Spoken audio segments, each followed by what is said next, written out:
Okay.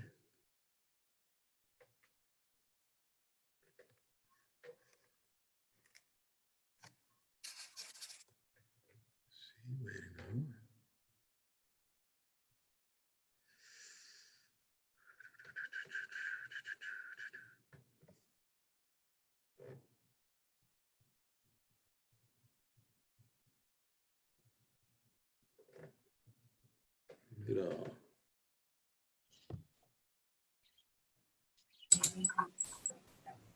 Okay. There you are, Stephen. Hi, Tom. Okay. So I need to switch you to host here.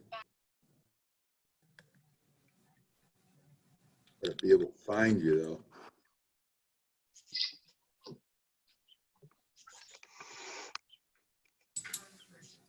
There we go.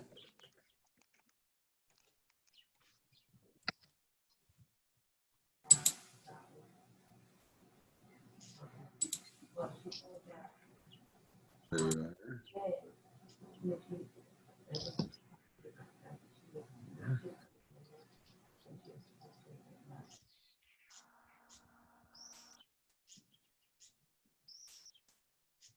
Okay, make host. Yes, Okay, good to go.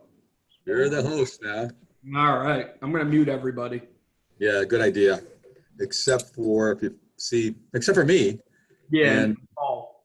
Paul, and if you see, I haven't seen Paul or. I see Paul, but Come on, good morning, Tom. Hi, Paul. Okay, so we got Paul. all right, let me mute everybody, Tom. Hold on. Okay, go ahead.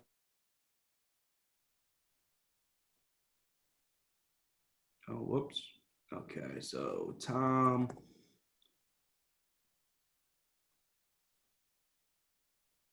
And Paul.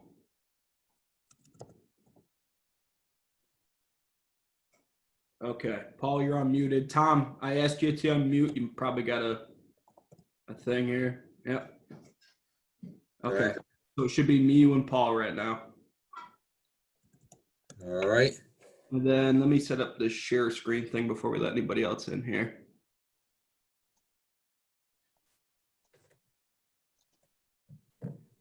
Okay.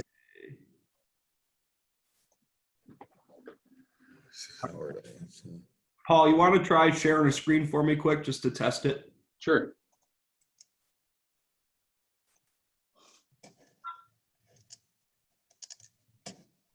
Sweet. Okay, looks good. Perfect. All right. Hey, Tom, Yes, sir. would you mind emailing the login ID to Howard Owens? Yeah, I just got that and I just did that. Yeah. Text. Yeah, I just got to tell him that I did it. Yeah, I got the same email or just text, I think. Yeah. Okay, I'm going to let everybody in. We got 35 people in the waiting room. Okay. Wow. Okay. Just emailed to you. Oh, Howard's in, so he's good. Okay. So you must have seen it. He said got it. He just texted me. All right. Good.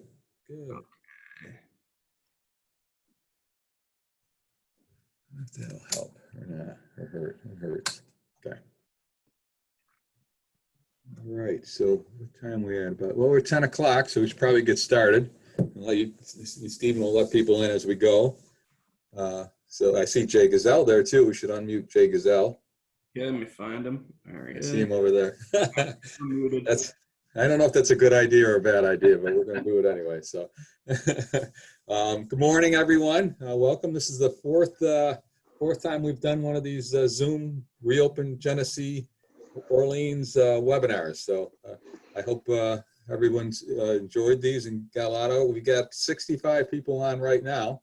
I'm sure there's more coming in, and I think this will be an interesting one because phase 4 is scheduled to open tomorrow, but phase 4 may be a little different than the phase 1, 2, and 3 as far as the openings go. So without further ado, I'm going to turn over to Paul Pettit from the Genesee Orleans Health Department and have him take over and tell us the numbers.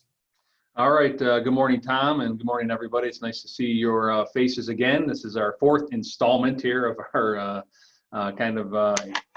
employee business, webinar series, Zoom series, I guess. So we're, obviously, as Tom just mentioned, and I'm sure you've all been hearing this week, optimistic here. We're heading into phase 4, starting at midnight tonight. From all indications that we've heard and the governor announcing it, it does appear that we are going to make that deadline, so to speak, and move into phase 4. But as Tom mentioned, this is not going to be potentially like phase 1, 2, and 3, as in it's not full on essentially with everything else that is not open. Unfortunately, we did receive notification that phase 4 is, being limited to some extent at the moment, at least on the onset. Obviously, we've also heard there's not going to be a phase 5 per se.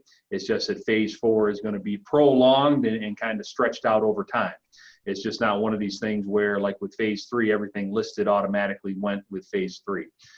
So obviously, we heard that malls and movie theaters and gyms, those type of facilities and activities are not opening essentially at 12:01 tonight. They will be opened at some point when the governor gets on and decides that he has the data and the support from the virus transmission rate, et cetera, available to make that decision to open those. So unfortunately, we can't, we're not in a position to be able to open those locally. Again, we're following the governor's orders and what he's opening and, allowing in the different phases and when they're able to open. So we're continuing to monitor that and continuing to, again, advocate locally based on our numbers. We have many conversations and many different groups working at different levels. Obviously, on the public health side, we work through our different counterparts throughout the state and within the region, and then obviously work up the chain through the state association and through the Department of Health. Jay and the legislature obviously are working through their means through NISAC, through the control room with the elected officials, and again pushing and trying to find relief and answers. Which have, as we've talked about for the last 4 weeks plus now, are very hard to come by. We continue to ask questions daily to the control room. You folks are sending in a lot of great questions. Obviously, we've tried to answer some of them on these different Zoom meetings. And then, obviously questions offline. We get emailed every day, many times by you folks asking questions. And we work really hard to try to get you those answers. So we're going to, again, continue to, try to do that as we move into phase 4. And we try to continue to get slow leaks of information. I will tell you that based on some calls that I've had even as of yesterday with the State Department of Health, this really has not changed with the flow of communication even in Albany. They are often not aware and or not in tune with some of these changes that are occurring. They find about them real time, just like we do from the governor, which obviously makes it very challenging for us to be able to have the information for you. It makes it challenging for you guys and frustrations on you guys trying to, again, be proactive in meeting the intent of the guidelines and having the information you need. So again, we're working hard on this communication flow and this information flow to get it to you guys as quickly as we can, but we realize that continues to be a point of frustration for you, and it's a point of frustration for us. So we're kind of, in this together here, but we are working to get clarifications, et cetera. So with that, I'm going to run through some data like I've done the last few times, again, just to kind of level set and get everybody at the same place with where we're at as far as local data and regional data. And then obviously we can talk a little bit about phase 4 and what it looks like right now and what hopefully it may look like. And then obviously there's a lot of late breaking news as of yesterday that I'm sure is on a lot of your minds. And again, as far as the new travel advisory and, some of these other things that I know will probably have some impact on your businesses as far as employees traveling and or, folks coming to our region that may utilize your services. So we could talk about those a little. Again, late breaking news. We just literally received the advisory guidance like an hour ago. I was in a meeting, so I'm actually just reading it before I got on this call. So, but we can talk about that. And again, we'll be happy to share what we do know, and we'll continue to, push push information as real time as we can. So again, I'll share some screens as I'm talking again, just so you guys can see that, and then we'll kind of plug ahead from there. Let me see, share screen, start with that one. All right, so this should be a familiar screen to most of you that follow our daily press releases and the briefings that we are having. So this is just our local Genesee, Orleans County Health Department data. Just running across the lines. I know we have Genesee and Orleans folks on this call. You can kind of see where we are with our total positives at 216 and 264 respectively with Genesee and Orleans County. On the negative test side, we're up over 12,000 tests now between the two counties. 79, 74 negative for Genesee and 435 negatives for Orleans. Mandatory isolations, Genesee is at 10 and Orleans is at 4, and mandatory quarantines, Genesee is at 43 and Orleans is at 16. Again, those numbers continue to be low. Obviously, I showed them at our last Zoom meeting we have. Again, if you're following them throughout the week, you'll see that they continue to fluctuate a little bit, but isolation numbers are low. Quarantines, Genesee bumped up a little bit. We did have a case that had quite a few direct contacts, so that increased our quarantine number there. Again, no precautionary quarantines at the moment, and death-wise, 5 still for Genesee County and 51 for Orleans. Again, 50 of those are in skilled nursing facilities, unfortunately for Orleans, so only 1 community death. And again, the number we like to talk about a lot is the recovered side, again, 147. And these are folks that would be coming off of mandatory isolation. Once they, again, meet the state guidelines for clearance, they bump over into the recovered category, and 108 for Orleans. Again, we do provide some age breakdown. Again, that's more just for our data folks that like to track and see, keep track of the demographics on things. But one thing to note that we tried to draw attention to throughout this pandemic here is that COVID is impacting all of our different age groups. There was a lot of talk early on about obviously higher impacts to our seniors and our vulnerable populations. And from the severity end, that still remains true. Again, most of our cases where we have hospitalizations and we have, obviously negative outcomes with deaths, unfortunately, that does still remain to be more in our folks in our senior populations or those with immune compromised health systems, et cetera. But again, if you look at the numbers, we do have a lot of folks in 20s, the 30s, and the 40s, 50s, et cetera, that have had COVID. And then obviously the last chart here is just our non-county public health, our public regulated facilities. Again, these are overseen by the State Department of Health or the federal government. Again, we break those out just to show the difference between community and facility spread. So that's really just a quick snapshot locally of what's going on in Genesee and Orleans County specifically. Let me jump over here now to regional. Let's see here. So again, the control room is, the group that continues to monitor, this is the right one, continues to monitor all things COVID relative to the Finger Lakes region for us. And this is off the Forward New York website. So obviously this is something that we would encourage you all to visit regularly. This is the one-stop shop for all things COVID relative from the state of New York and regionally. And this is where we go for our information half the time, because it usually gets here before sometimes we get the information directly. But from the, oh, where'd it go? It's disappeared. Must be having some slow IT here at the county building 2 this morning. All right, so this information's there again on the main page of Forward New York. You can go down and click on the data. And again, you can look at it from the state as a whole, or you can look at it by the different regions. So for right now, and the purpose of this discussion, I'm going to focus in on the Finger Lakes, which is most important to us locally. So again, here's our main tracking mechanisms that we're following. So testing, tracing targets, new infections, severity of infection, and hospital capacity. These are what the governor has put forward as the metrics to monitor for the region to make sure we're staying within the thresholds and below the different levels that we need to remain unpaused and to remain continuing moving forward. We've done very well, as you guys are all well aware, since phase 1 launched. We went right to phase 2 after 2 weeks, right to phase 3 after 2 weeks, and now ready to move to phase 4. So again, that's hats off to all of you on this call and all of our residents and folks who are working hard to social distance and keep their distance from folks and to wear their masks in the community and their businesses. Again, I think that it's becoming fairly clear with the data between what we're seeing locally here in New York State versus some of these other states where masking requirements have not been put in place, that there is a fairly significant juxtaposition between the two and the amount of infection and spread, et cetera, that's going on.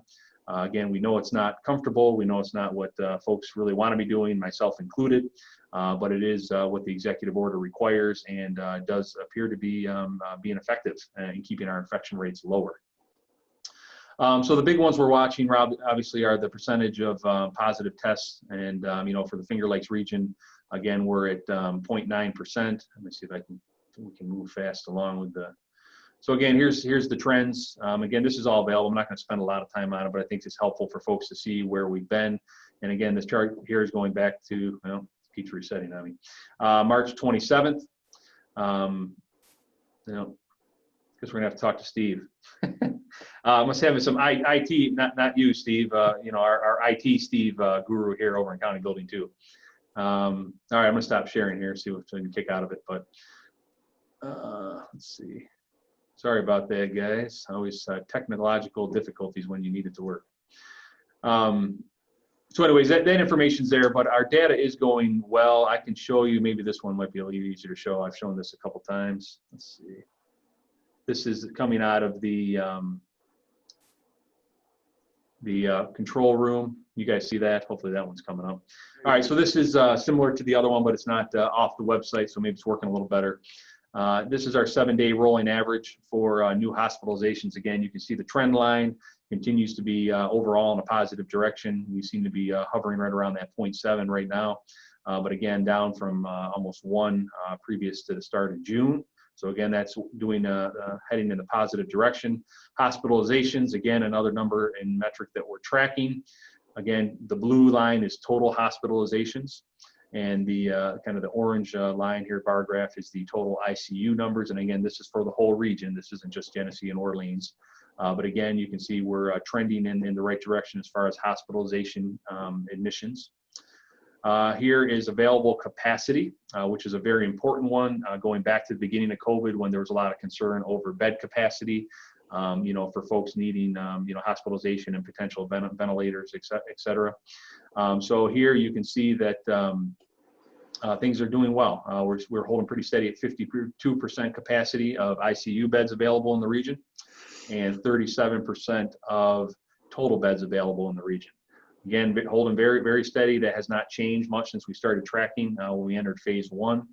This is a key indicator that we want to watch, and the governor's metric for this, again, has to be above 30% for both of these. So if we start dipping down in available bed capacity for either one of those, that could be a concern, but again, we seem to be doing very well.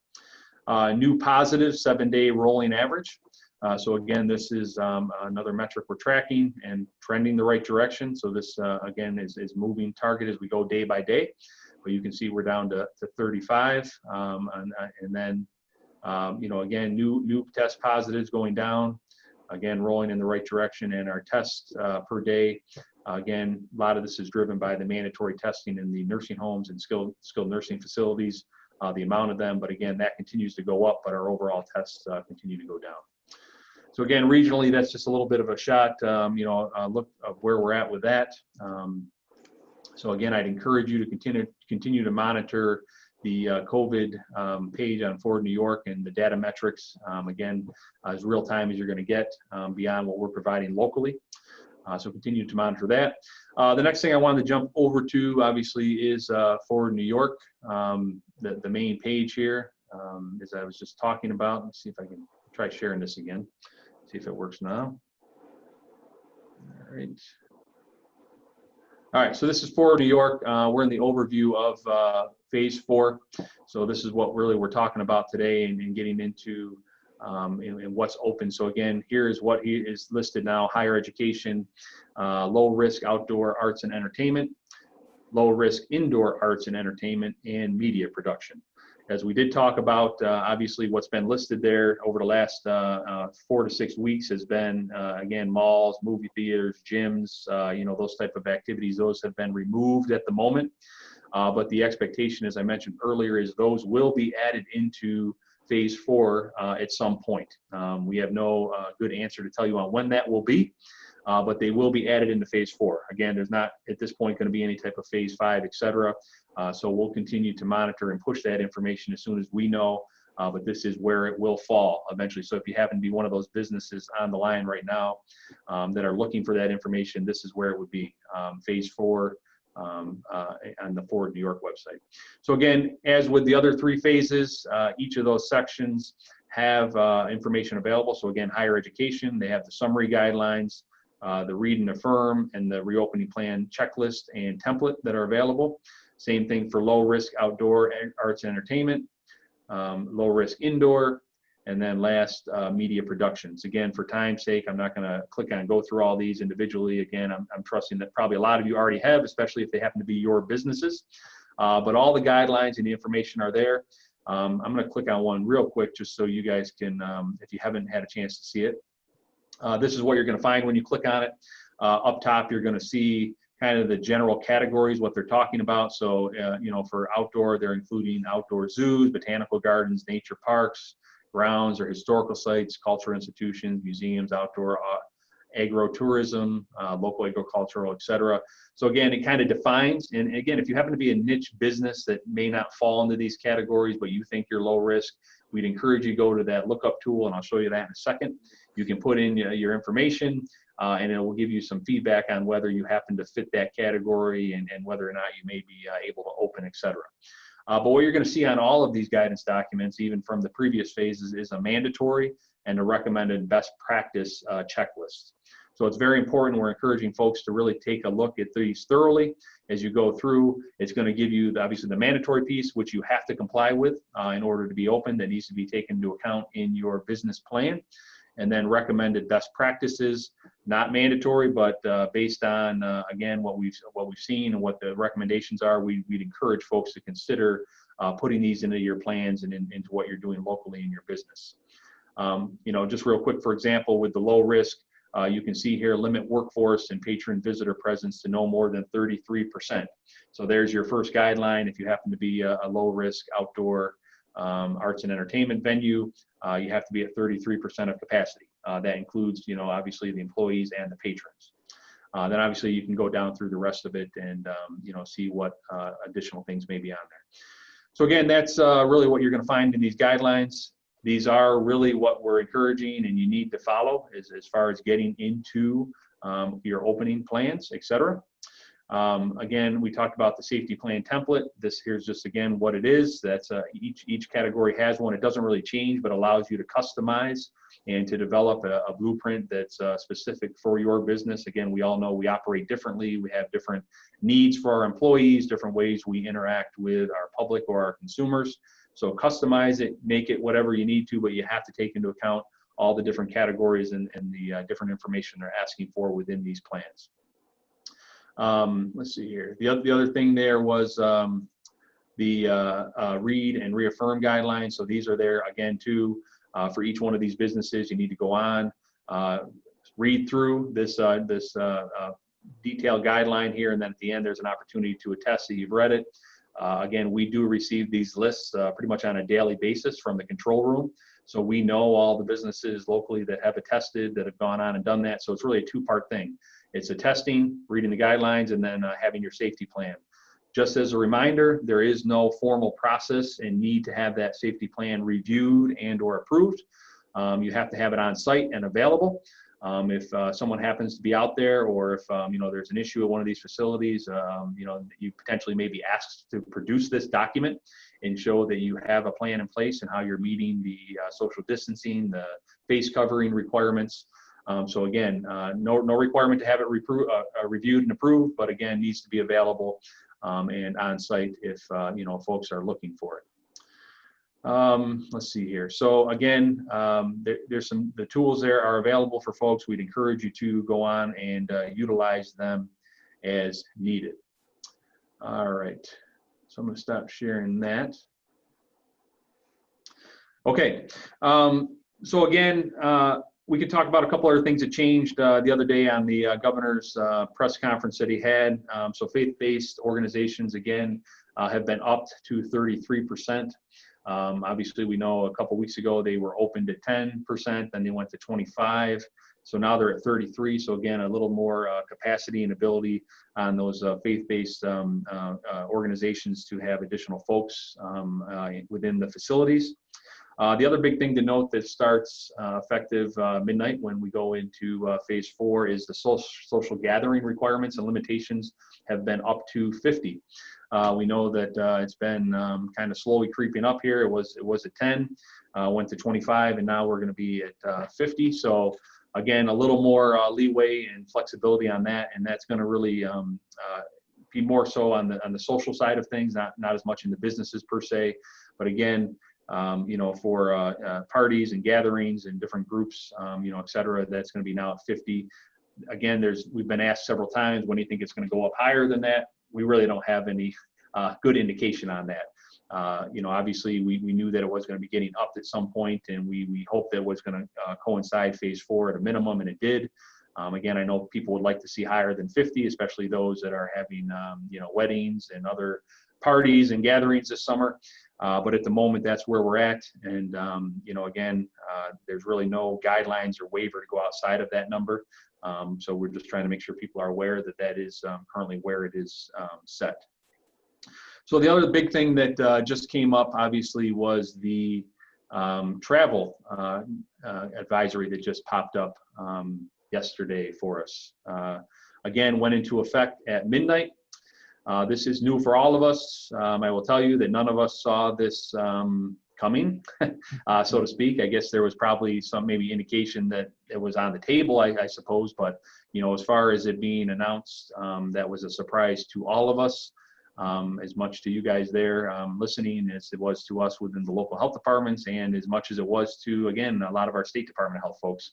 I had a call at noon with State Department of Health, and they did not have any answers for us. They were waiting for the guidelines. So again, just shows some of the dysfunction and communication flow here, but we are again trying to really quantify and qualify exactly what the restrictions are. And as I mentioned earlier, we did just get a guidance document. I'm going to share this.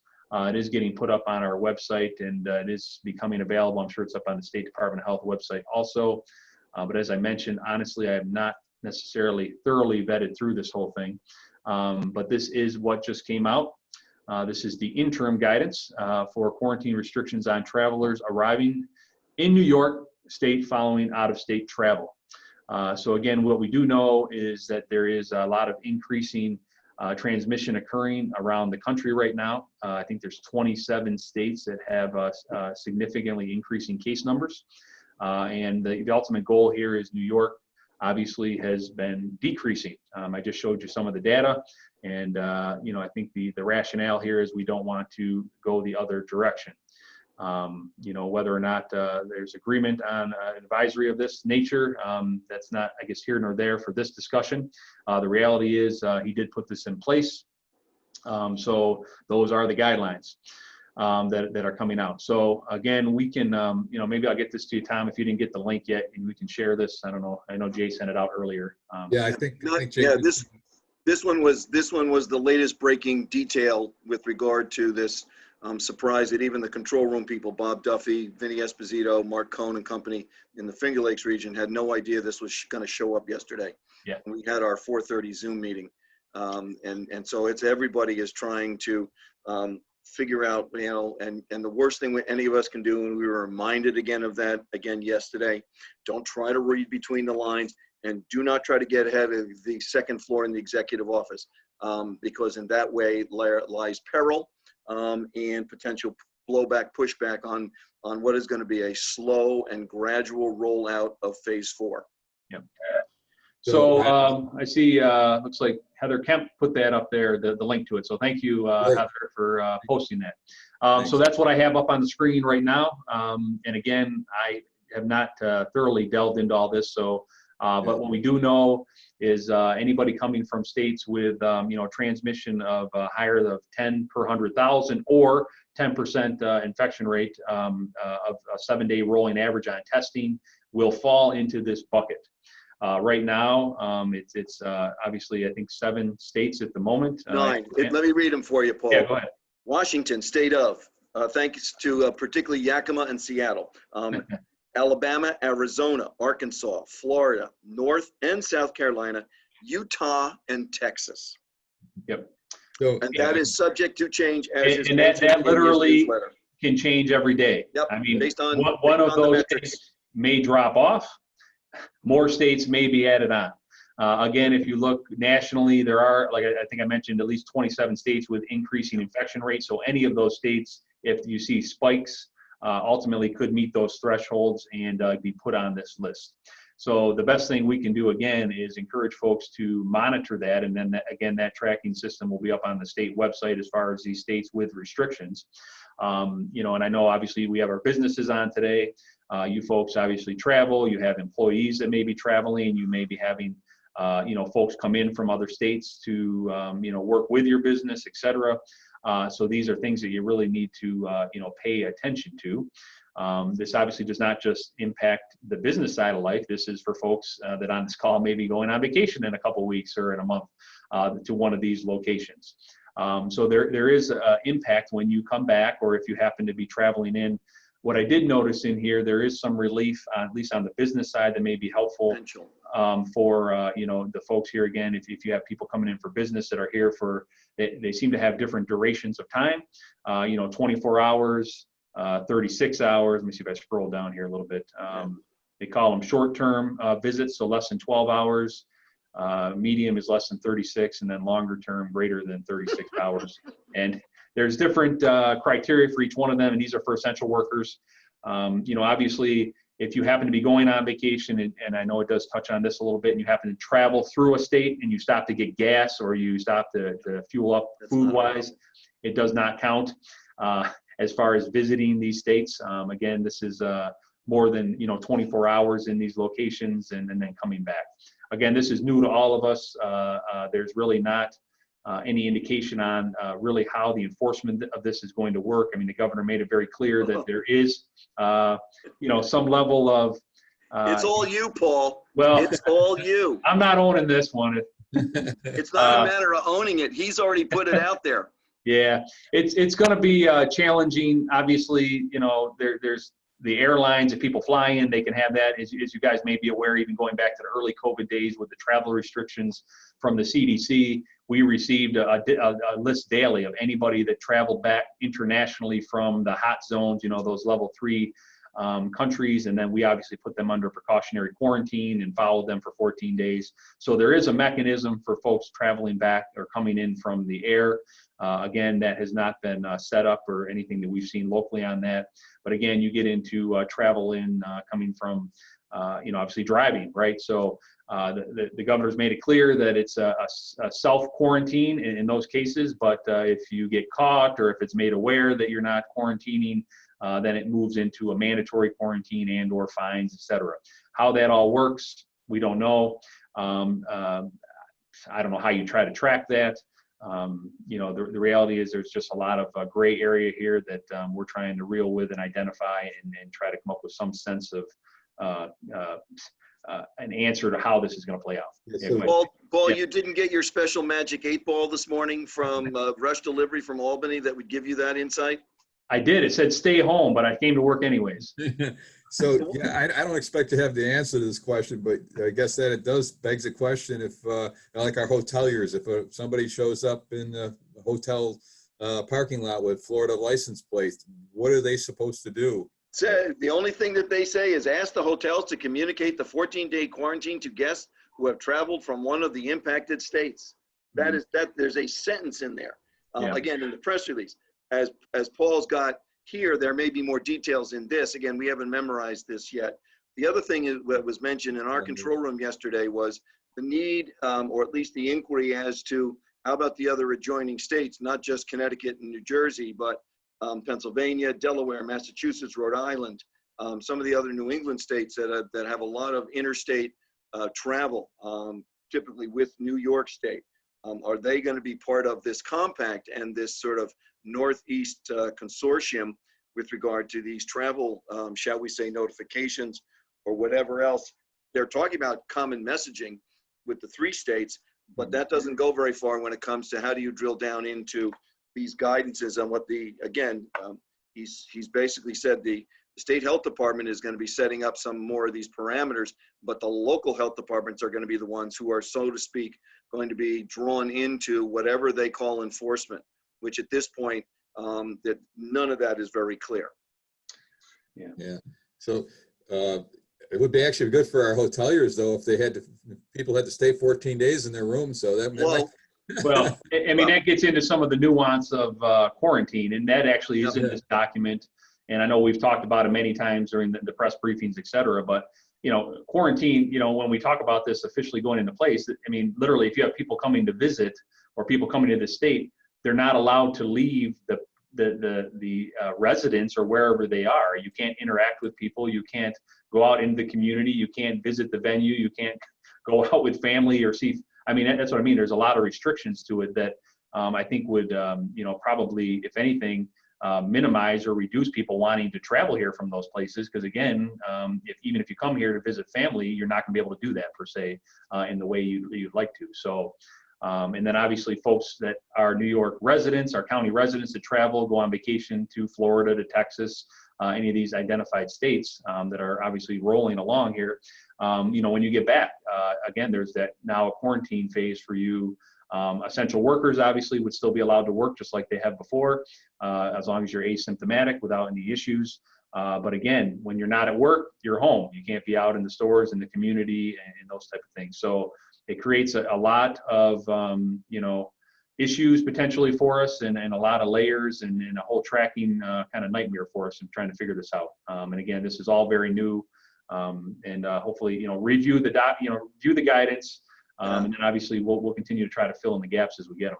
Notice also that he set this up as its own separate new nomenclature with an Executive Order 205.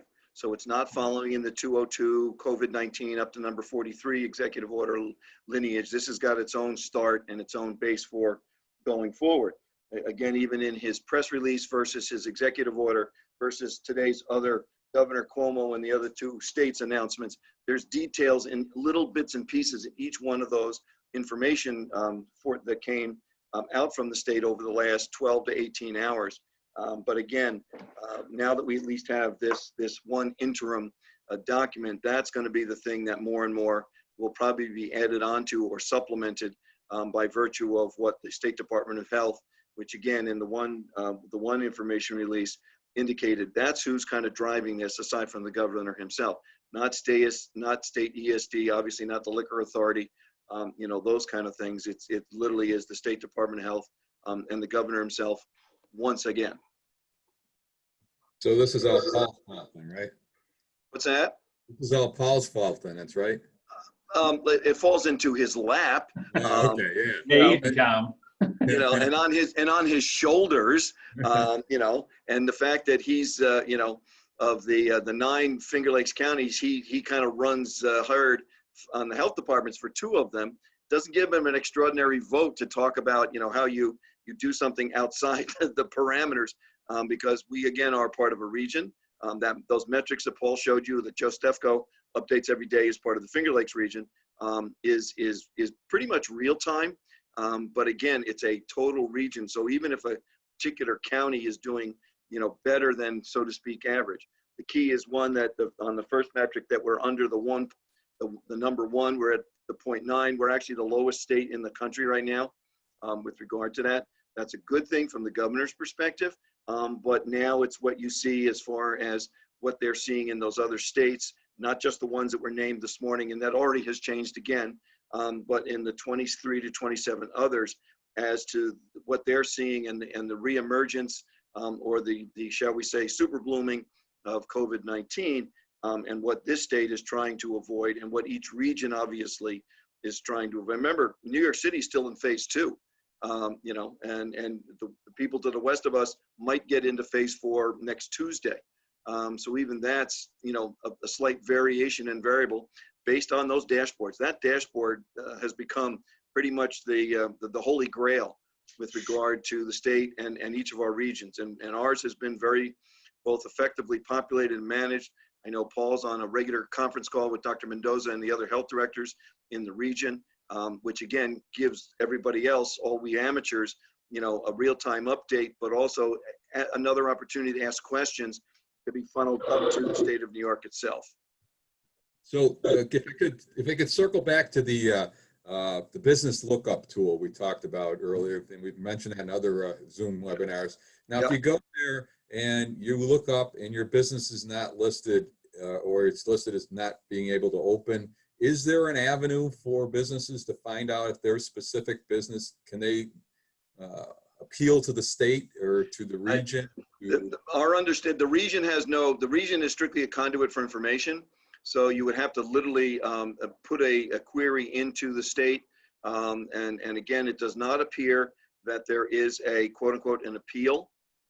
What happens is that the regions, and Finger Lakes is obviously one of the 10, continue to push somewhat detailed questions with regard to, you know, businesses and industries. You know, as we know, I see Chris is on this call again, you know, with regard to, in our case here, Seabreeze and Darien Lake, you know, where are they in this? They won't say a word about that. You know, despite what I know Chris has put together along with the Six Flags Consortium as far as a very detailed and probably one of the most significant safety plans, you know, during this COVID-19 program. They are very circumspect, and obviously the mall owners, they were talking about the Willermite family and others yesterday about basically being quite, they used some four-letter Anglo-Saxon words with regard to the attitude of those entities and the governor himself. But again, that's not changing anything with regard to level of detail. Like again, from not having a business that has a niche code, you know, that's the first thing you try to do, and then go from there, asking the state, in that case ESD, where do we actually fit in?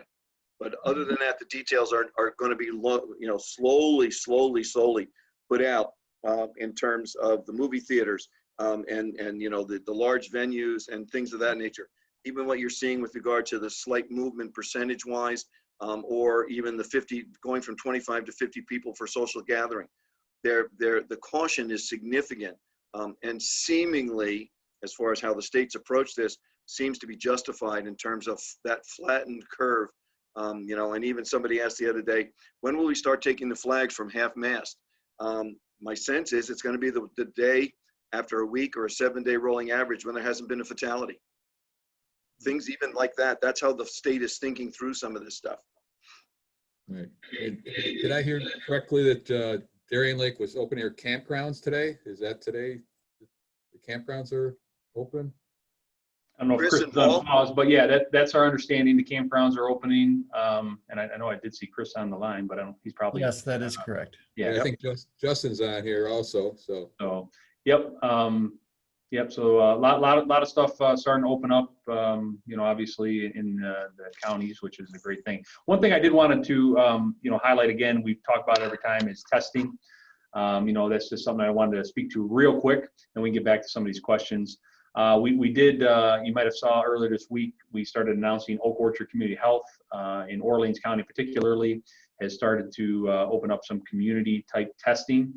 This is something that, as you all are well aware of, we've been pushing for 3 to 4 months now, that we do not have any good local community testing sites that are beyond basically a medical visit, an urgent care or a ER visit, and or, you know, visiting your primary care physician. So Oak Orchard is up in Albion. At their Albion site does have daily testing hours. Again, it's appointment based only, so you have to call ahead of time. But we would encourage folks that need to get tested. You know, if you're an essential worker and you need to get tested, and or you know, obviously have symptoms and you need to get tested, then we'd encourage you to you know, call them up, make an appointment, and go up there and get that done.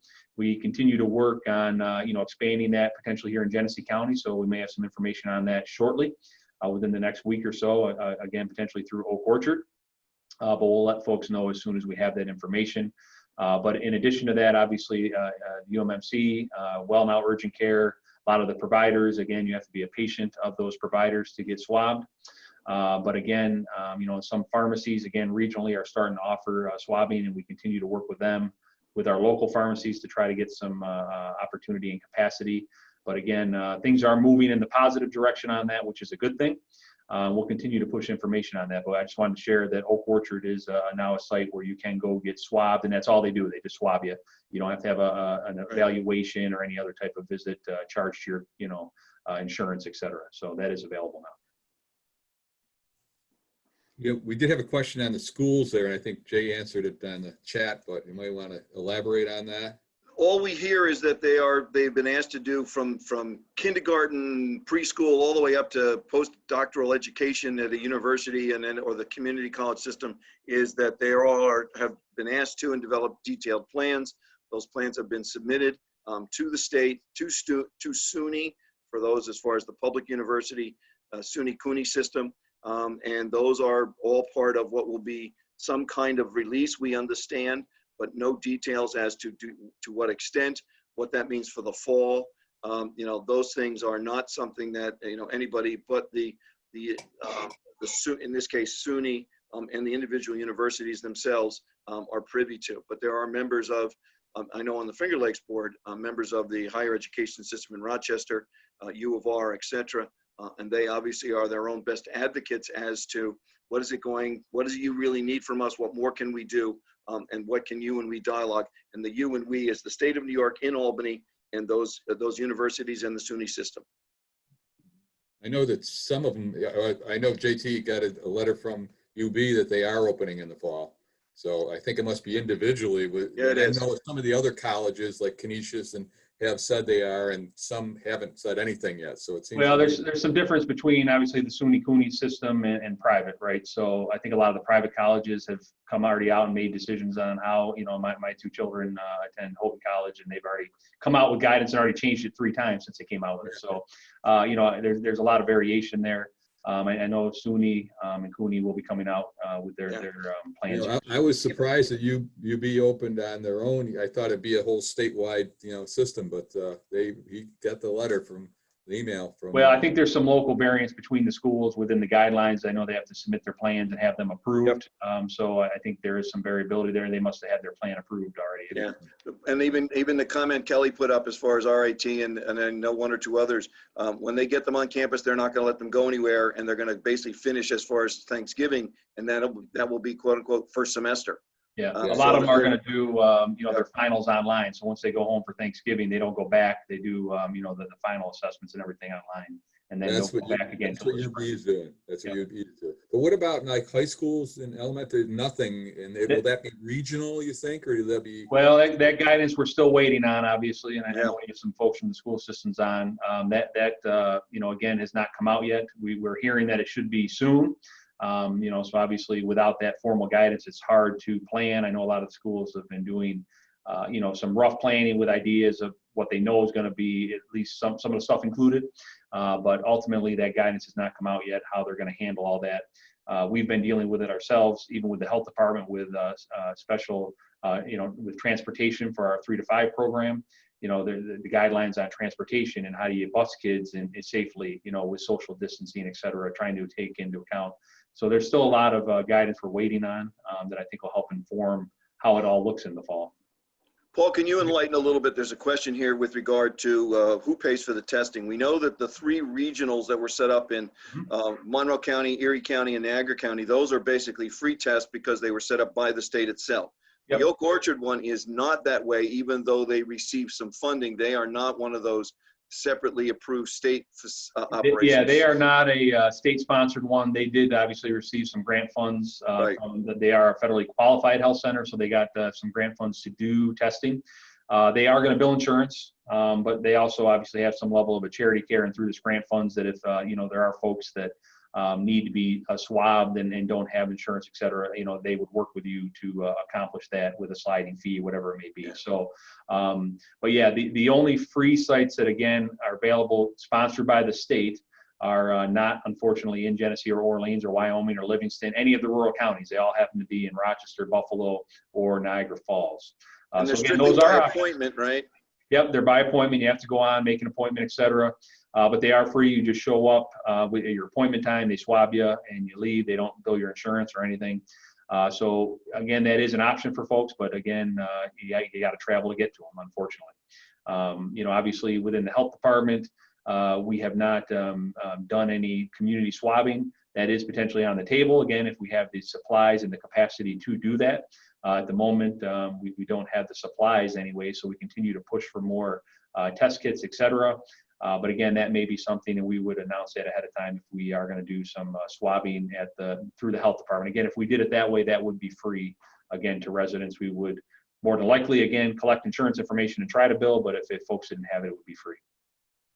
Okay. Yep. I haven't seen any other questions we haven't addressed here. If anybody has anything, to shoot them up there. But, with this being the start of phase 4, and there is not really going to be a phase 5, what is the best way for all of our people that are still waiting to see what's the best way to keep in touch and find out information on what's opening and what's not opening? Well, I would again push everybody forward New York. That's going to be your best spot for that. We continue to do our Monday through Friday daily press pushes. We do put information on there of the new guidance that's put out every day when it comes, at least for the first day or two. So I would encourage folks to follow that. I know our local media folks, and several of them are on this call. They push that information on every day as far as the links, et cetera. So that's a great way to get that information, again, forward New York. And be honest with you, these the press releases that come out even regionally, they usually have that information up quicker than most of us even find out about it. Tom, the stuff that we send you, which we're getting from the executive office in many cases, you're able to basically just forward that so that the actual links are live there, and then people can go from there even, right? As far as how you're, so like to your membership, same with GCDC and others, that seems for us also to be a way to get, we're never going to be out in front of this thing. That is the caution we have been told repeatedly. Even the way yesterday was rolled out, even caught their internal people by surprise. And I sense is it's going to continue to be that way.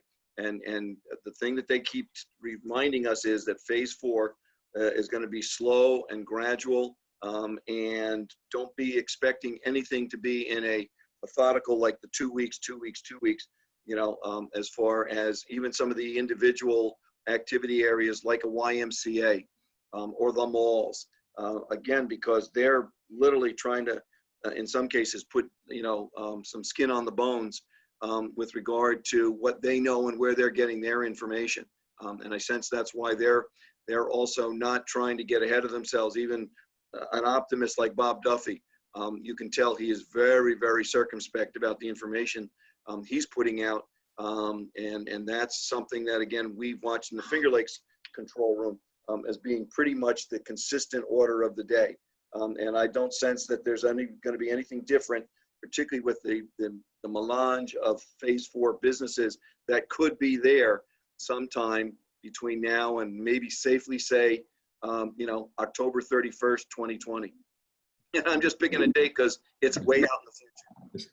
Shouldn't pick a date like that, because somebody's going to hold you to that day. Well, if the media tries, I can plausibly deny that I still won't even be here by then. So that's right. That's a good date to pick. After I will be retired, and I can safely say Brian Quinn and Howard and company, whatever I said doesn't mean diddly squat at that point. So we've got a couple questions here. With the parks being open, can people use the picnic tables that are in the parks to meet with clients? Interesting question. Again, we have to do the sanitization. If you saw the city's press release, that's what they committed to. And we obviously have a county park in the city. And the same thing with regard to the recreation activities. We're moving very cautiously in this area because we obviously don't have the staff to literally stand there. As when I went and got a blood test the other day at UMMC, there's a person wandering that lobby, literally cleaning the chairs we were sitting in, the handrests, the armrests, everything, as well as the check-in process. We don't have that kind of staff, and I'm pretty sure the city doesn't either, to be going and actually cleaning all these surfaces that people could use. So you may find in our case of our 2 county parks, that even at the pavilions right out of the gate, you may not see the picnic tables down and sitting. They may be still stacked up and somewhat, not available. But again, we have to start taking reservations at some point, or will be, but again, it's how we can try to follow both our own safety plans that we put together, but these guidances as far as how the state's rolled out, what is now considered an activity you can engage in a public gathering area. Okay. And here's a question: within an outdoor event, are numbers to be based on the 33% capacity or the 50-person maximum? Yeah, well, so I'll take a shot at this. So the 33% really is in line with the businesses and organizations. So again, if you are a business, an outdoor low risk activity, indoor low risk, that number, the faith-based organizations, that's based on your capacity. And so whatever, if your capacity is 1,000, obviously you can have 333 people there, right? Because you're at 33% of the capacity.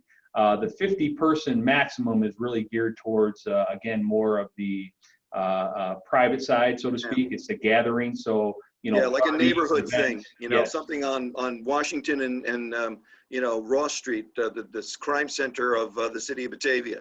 So where I happen to live. Graduation parties, for example, there's a lot of those coming up. I know that, those would fall potentially under this 50-person maximum. Again, maybe even a faith-based event like a church picnic, that would be at 50 if it's off-site and not, at the building, so to speak. So, really that number around 50 is geared towards, again, social gatherings, not necessarily tied to the business. You have to really look within what is the guidance for, the type of business and what, how do you fit into the guidelines that are on Forward New York. So there's really a separation between the, capacity percentages and this number of 50 at the moment. Can you provide info on what is required of employees and guests at businesses in regards to face coverings? Wouldn't that be included on Forward New York? And Yes, those are in those guidances. The one thing, and Paul, correct me if I'm wrong, pretty consistently is that, and the little area where it kind of differentiates slightly is when you're in a restaurant and you can be, or in a bar, when you're standing at all times, you as the patron have to be wearing face covering. When you go to sit down to consume, if you are sitting, then you can take that off. But the employees at all times are supposed to maintain face coverings. Obviously, that term is very general because that's how the guidance was originally put out and hasn't really gone in any more detail than that. So, again, that could be a mask. It could be, a surgical mask. It might be one of these cloth masks. It could be a face shield that you can, these plastic shields that I've seen that we've had and gotten through EMS, as well as, if someone wants to go to the extent of getting fit tested, an N95 mask, but the state has not gone into those things unless you're directly involved in healthcare with that kind of face covering. But the general guidance is out there, always have that at this point, face coverings are still to be the order of the day by anybody going into any eligible phased business in any way, shape, or form. Okay, and we've got a question from Marty McDonald about the next 30 days for churches. I think probably you don't. Yeah. No, Marty, you just got to keep. Marty, you just got to keep praying that the Uber guy convinces the Andrew guy that there is something else that they can do and look at. And obviously, that's with a state that it is as heterogeneous as we are. There's a lot of pressure coming from various parts of the state and denominations with regard to what this has been doing to them. And again, this is one that, again, they're very, very careful in terms of what they're allowing. Even the fact that they went to a 33%, for indoor religious gatherings of the capacity of the building, is a small incremental step. And we keep getting told that's the way it's going to be. The bloom is not going to come off the rose all of a sudden, and it's like back to what these other 23 to 27 states are experiencing, because again, with the dislocation in the economy, as well as what's going on with all of our workforces, that is what the state is laser focused on, trying to make sure that doesn't happen again. Again, as far as COVID-19 is concerned, and pre-vaccination. Yeah, so right now it's 33% for churches, right? 33%. That's what it says. That literally says here, permits indoor religious gatherings at 33% of capacity. So I see the Reverend Vern is here. And again, Vern, thanks for last Sunday letting us do the Rotary thing. But obviously, just like either with the fire code or with the number of buns on benches, there's a determination there as far as the fire marshals are concerned in code enforcement. So that's probably what you would be utilizing in terms of those indoor gatherings, religious indoor gatherings. Okay. There's one in a business with only 1 or 2 people in there besides employees and owner, and can keep a 6 feet distance. Face covering Paul, you want to take that one? Well, I mean, again, the intent is, with social distancing, it's the 6 foot and or masking, right? So, if folks can keep their 6 foot distance, it is. Yeah, I mean, it's one of those fine lines, and we refer you back to the guidance. And again, as we talked about the mandatory side and the best practice side, I think the best practice side is going to tell you should have masks on or some type of face shield. Because again, when you're in a business, flow context, how do you know if you're 6 feet? I mean, you're constantly moving around, you're talking to people, so I think it's hard to, arbitrarily say I'm always at this 6 foot separation. So yeah. I think the best practice side would say, have some type of face covering on. But in reality, if you go by, again, the definition of close contact and social distancing, it's 6 foot or a face covering. But again, it depends on your business. Again, if you happen to be a food service operation, there is no variance or waiver from that. The requirement is you have to have that face covering on. If you happen to be another type of business, then there is a little more latitude, I think, involved with that. And those are the kind of nuances. If you think back to colonial times, the skirts that the women wore that had the large hoop at the bottom that you would see sort of in Gone with the Wind. I doubt that keeps a 6 foot perimeter unless 2 of them are together. And it's even those kind of gatherings of people for weddings and other things that the state has been very, very cautious on putting out too much or so to speak, taking the wraps off things just based on what the metrics are telling them and the tracking as far as the dashboards that we're all seeing on a daily basis. Yeah, I think it's also important to remember that the goal of the masking and social distancing is to protect others. I mean, we've talked about it many, many times, so with that goal in mind, protecting your coworkers, protecting your consumers, those that are visiting or utilizing your facility, the masking component is really there to do that, right? So you're containing any virus and or other things from, being put out into the air, into the environment. In addition, again, the science out there on COVID in general is moving day by day, right? As far as we know, it's droplet based. We know that the primary transmission is person to person, but we also know it can linger. I mean, it can stay in the air, it can stay on surfaces for various amounts of time, and that face covering is what contains it. So ultimately, I think, again, from the best practice piece, regardless, if you have that on, you're keeping any virus from leaving your person, so to speak, and ultimately protecting yourself, or your employees and folks visiting the business, et cetera. So that's probably the best advice we can give on that at the moment. All right. We're at about our 1 hour mark, which I know we've kind of tried to cut things off there at that point. So again, I want to thank Paul. I know you guys are busy. Paul's got to go out to the throughway stops and check license plates to see which ones are coming in. So I'll get him back to his job. So takes us back to his childhood when he was in the back seat with his parents and they did the license game. So thank you, Paul. Thank you, Jay, for this. This has been great, and we will keep in touch. I'm not going to say we'll try to see what goes on, and maybe we'll have another one of these. But, hey, Tom, if you have questions that come in or folks have, get them to us, and we're happy to dialogue and get people answers as best we can. I mean, obviously, we want to be a source of information.